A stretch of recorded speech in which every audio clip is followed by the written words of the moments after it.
Hi, this is Brian McHenry, McHenry Software. This is the first quick demonstration of how to import a DXF and sandwich it or overlay it with a overhead program. What you're watching here is a simple rollover that the client had done, and because the case is over, he allowed me to use the project to show you these techniques. Let's go back to our grid and start a new project, and we'll show you how it goes. Start a new project. We say new project, creating. We'll just call this a DXF overhead merge. And we pick cars. You can pick whatever cars you want, but we'll leave them as, we can change them once we get in there. There's a demonstration video on the web about that, about how to swap cars out, and we'll probably do it in here after we set this up. But this is mainly about importing. Of course, when you start a new project, it runs a simple impact configuration, and then we have a situation where right now there's no background, no grid, and sometimes you get a message or not, but here we say we can either bring in a terrain from map, DXF, or point cloud. So let's go ahead and bring in an image, and I've already inserted an image out there that we're going to use for that. We go into our images. There's a lot of different images here, and you can keep yours here or wherever. You can browse anywhere, but it's a rollover scene. And then I always set to the same size as the bitmap. Then our next item to do is you click on that, and you see over here on the right we have image drape. If you click on the image drape, then that brings up submenu where you can move, etc. And what we're going to do here is we're going to set the size from points on the image. Now, one of the things I believe in this case, this has actually a diagram and other things, but you notice there's two items here, and I think they're around 300 feet. We're going to adjust it once we bring in the DXF. But so what we do is click here, and then click here, and you notice it says 900. Well, I think it's more like about 310, I think it is, and you should know that, or you should have something on your overhead that will give you a scale so you can scale it properly. So we say OK. Now you see that we have a overhead. Next thing that we would do is we're going to go ahead and close that. Now, one of the ways you could up here bring in a DXF, but that puts it on a separate ground. One of the things we have is that you can bring in multiple grounds and you can turn them on and off. And at a later point, or I'll show the stunt that we did with Jaguar, is that we were able to turn on and off ramps or put on and off landing pads, and they're all in the same project so that all grounds do not have to be active, and it's a way to test different things, like had the slope in a little more or a little less, you can rerun it in the simulation. But for our purposes here, we're going to actually put it on the same ground, put both the image and the DXF so that we can then they're merged and we don't have any. Sometimes you get flicker. If you get a flicker, that's where you need to probably change the elevation of one or the other grounds slightly, like a tenth of a foot, to avoid them being at the same elevation. So what I do here is we click over here. You notice there's drawing overlay. And that's where you bring in DXF files, import DXF file lines and arcs. Now we click on that. And again, I've created a subdirectory of DXF. You can browse anywhere on your computer. And one point, you notice one is called exploded and one is not exploded. And one of the things we find is that because what we're going to do is take a mesh that you have, or a DXF, and we grab all the points from it and then create the triangle mesh in our software. If you haven't exploded it, sometimes there's lines, etc. that, and depending on the version, we try to tell people to save things as version 11 or version 12, but you can have that there's a version difference or something like that. And we actually ran into a problem with that, and that's why we had a rollover mesh, but now we changed it to an exploded rollover mesh. So now we open that. Now if we zoom out, we notice, okay, there's a rotational difference. Now you can either rotate, obviously if you click here you see you can rotate the DXF, or you can rotate the image. We're going to go ahead and rotate the image. So let's try first, is it 90 or is it 270? Let's try, and we apply. Okay, and now we're going to go ahead and rotate this. so we can see what we want. We zoom in. And now, as I mentioned, I guess we want to rotate it the other way. Let's go another 180.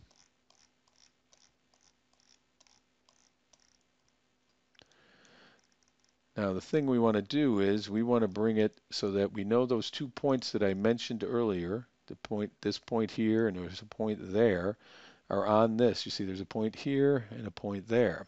So first let's just try moving it approximately, see in the X direction, let's move it -20.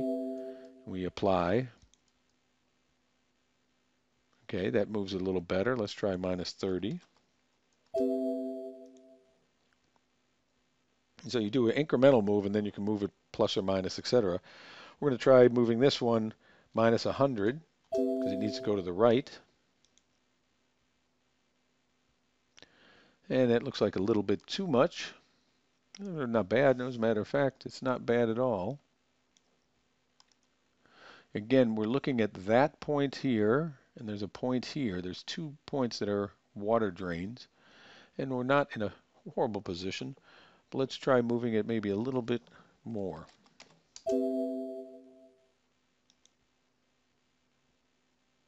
Now the question is, it seems to be that we need more scale on the bitmap, so we can go ahead and close this image map by the little red X up here. Then we go back to the bitmap, and we go again, reset size and points.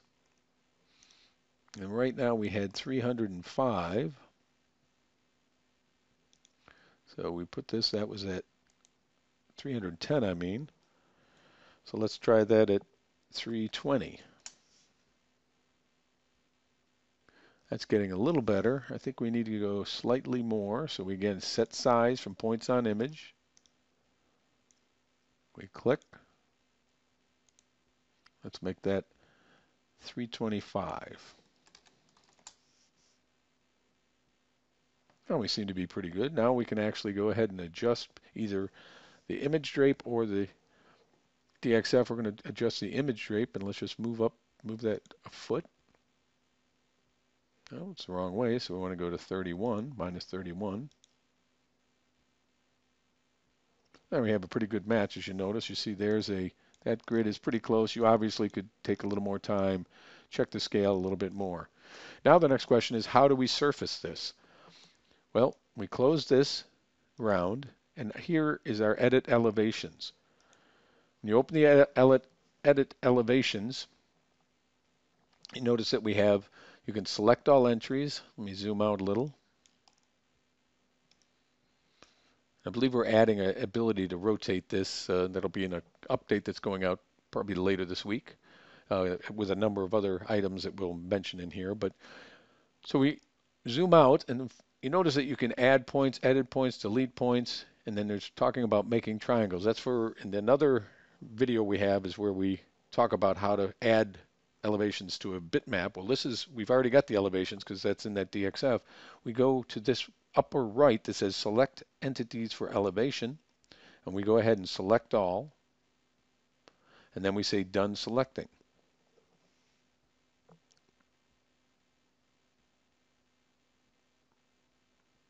Takes a minute or so. So I believe there's 30 or 40,000 points. You see all the points. Now, just to see a first pass, we say make all triangles, and this is where it creates the mesh. You could actually put more points along the road, etc., but let's just go ahead and say apply. On finer grid increments, you may want to change the 1 foot. Right now we have it at 1 foot increments. You could make it less or more depending on the size, number of points, but we're going to go ahead and apply that.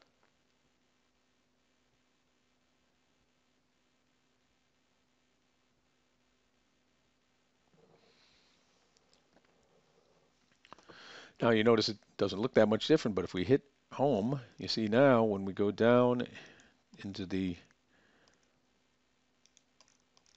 see we have the 3D elevations. Now one thing I notice is there's an issue here, but one thing I'll show you before that is when you go to the ground, you can turn this grid on and off. Now I go turn it off. Takes it a minute. And now you see we have the 3D. I turn it back on because what I want to do is I've noticed that here there seems to be, and I'll zoom in on it, seems to be a drain that's set to 0, and I'm not sure why that was, but we can go in and edit that very easily. We go back to our edit elevation.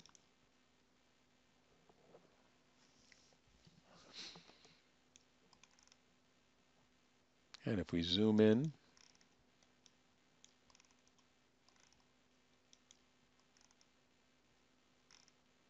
you see that there's this area right here which has a number of points. Whereas you notice there's not, this is the area right in the middle here. I'm going to zoom in as much as I can. And then you see you have edit point, draw point, or delete point. I'm going to, well, first I'm going to delete all triangles. I guess that's one of the things I forgot. That's 31,000 triangles are created. Now when I zoom in, that may be why it was taking so long. Now I can go in and start deleting points. See, I click, delete. Now it shows you all the points there, and there's a lot of extra points here, and that's for that grid. And we're going to go ahead and delete them all. Takes a few minutes, but you may add a group lasso or something to be able to do this quicker.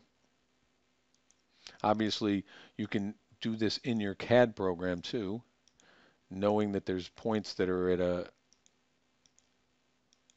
elevation different than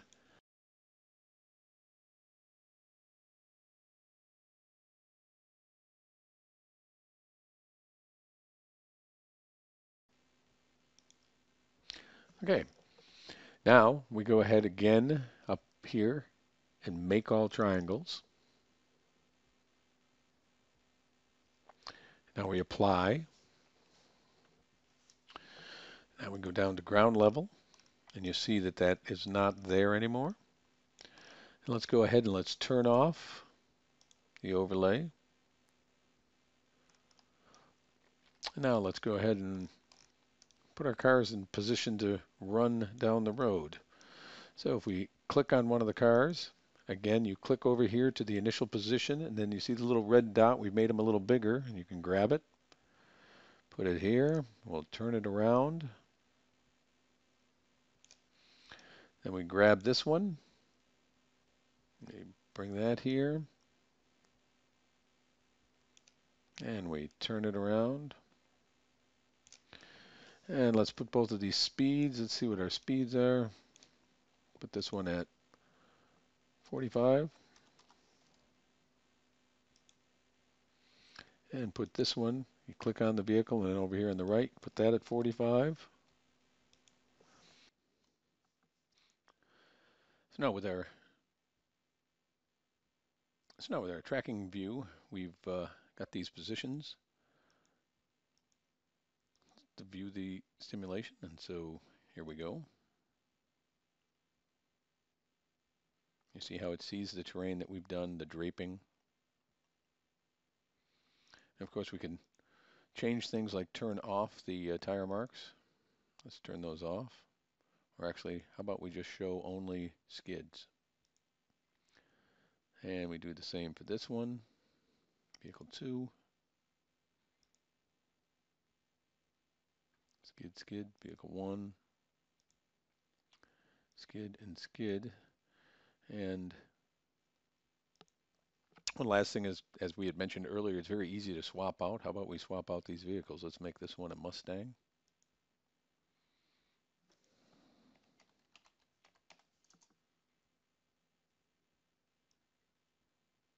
(2010). And then we go ahead and change the model. And then let's go ahead and make this one a, let's see what we have model-wise first. How about a Suburban? Now if we go here and pull up Suburban,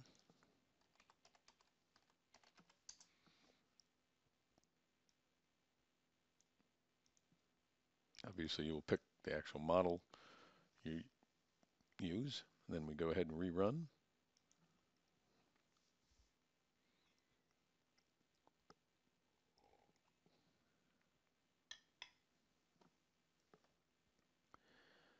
Now again, this has probably 31,000 points, so it takes maybe 30 seconds.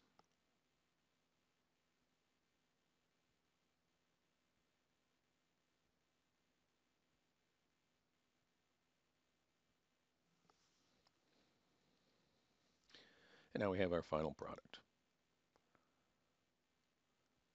This has been a demonstration of how to drape DXF files and images. We thank you for watching.